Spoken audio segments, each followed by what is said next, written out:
Assalamualaikum warahmatullahi wabarakatuh. Kembali lagi bersama saya, dosen kamu, di episode 8 di English Lecture.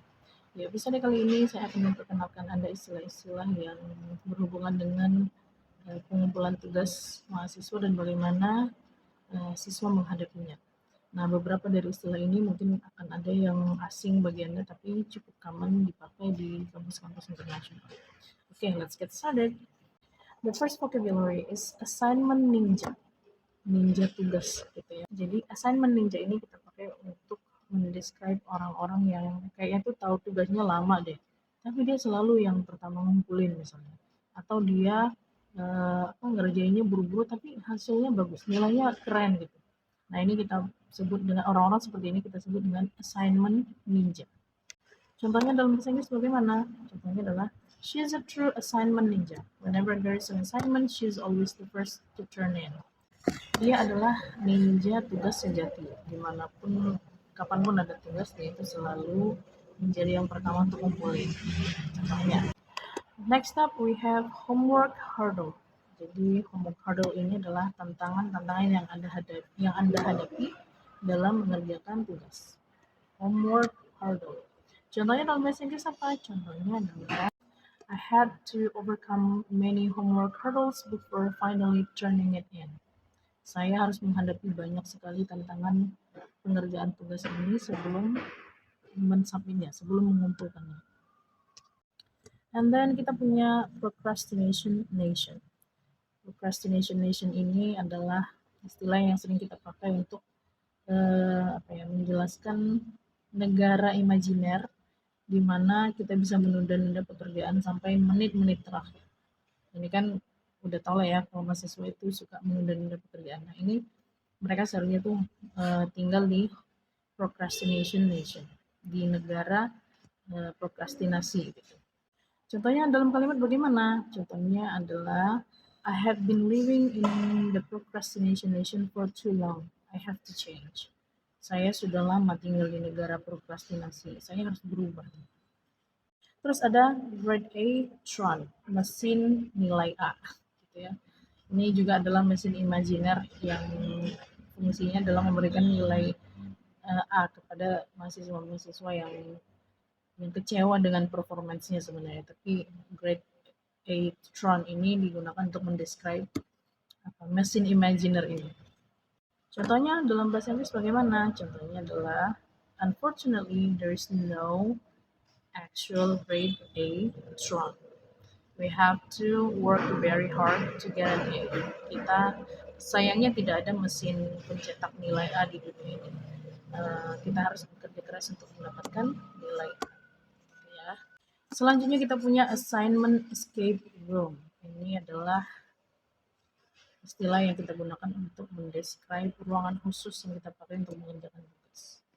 Contohnya apa? Contohnya, I have a special assignment escape room in my house that my parents provide whenever I have an assignment to turn in. Saya punya ruangan khusus untuk mengerjakan tugas yang disediakan oleh orang tua saya ketika saya harus menyelesaikan sebuah tugas. Kira-kira begitu ya. Ya ini silakan dimodifikasi lah. Selanjutnya ada deadline dash, dan ini adalah istilah yang kita pakai untuk menjelaskan pertarungan untuk mencapai deadline itu, menyelesaikan deadline itu dengan baik. Jadi contohnya dalam bahasa Inggris mungkin I'm in a deadline dash to finish the assignment. Saya sedang dalam perjuangan menyelesaikan deadline untuk menyelesaikan tugas ini. Tugas apapun silahkan diganti dengan kata yang Anda butuhkan. Kata selanjutnya dalam list kita adalah submission celebration, perayaan atas dikumpulnya tugas kita. Nah, ini biasanya sering nih, kalau whether kamu beli boba, kamu beli sesuatu untuk sebagai reward karena kamu sudah mengumpulkan tugas. Nah, itu namanya submission celebration, ya, perayaan karena kamu sudah mensubmit tugasnya mungkin sesuai dengan deadline atau sesuai dengan kualitas yang kamu expect dari awal misalnya. Contohnya adalah the submission celebration was grand after that challenging assignment.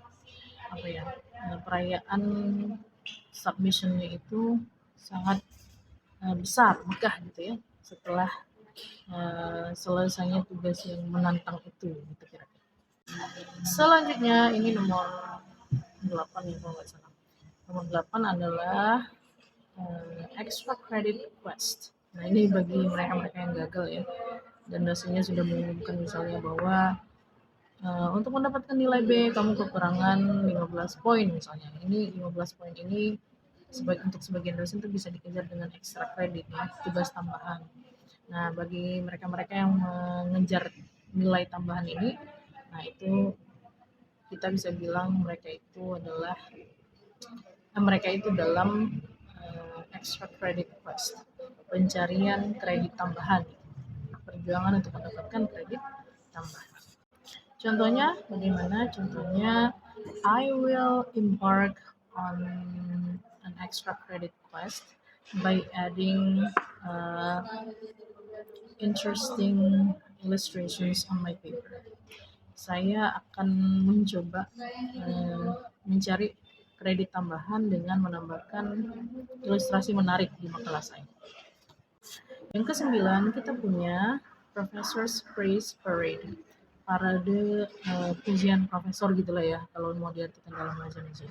Tapi basically ini sebenarnya istilah yang kita pakai untuk mendeskripsikan momen dimana dosen kamu tuh memuji kinerja kamu ya.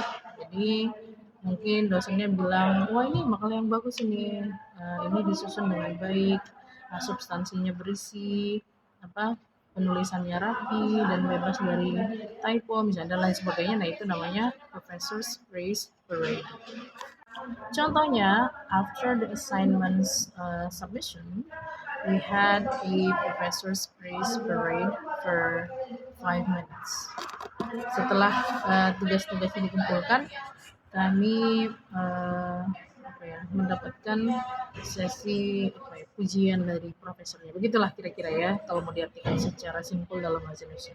Tapi sebenarnya ini nggak usah diartikan dalam bahasa Indonesia karena ini kan istilah yang yang unik in English, tapi situasinya sih relevan di Indonesia. Jadi kan tidak semua bahasa yang istilah dalam bahasa Inggris itu harus kita translate karena kadang kalau kita translate justru artinya malah membingungkan gitu. Jadi I recommend you to never translate interesting words in English ya. Yang terakhir ada late penalty. Jadi ini adalah sanksi yang diberikan ke mereka-mereka yang terlambat ngumpulin tugas. Jadi kalau di kelas saya misalnya itu kalau mau ngumpulin tugas ada deadline tanggal, hari dan jamnya. Nah di luar dari jam itu tugas yang masuk tidak akan dinilai lagi.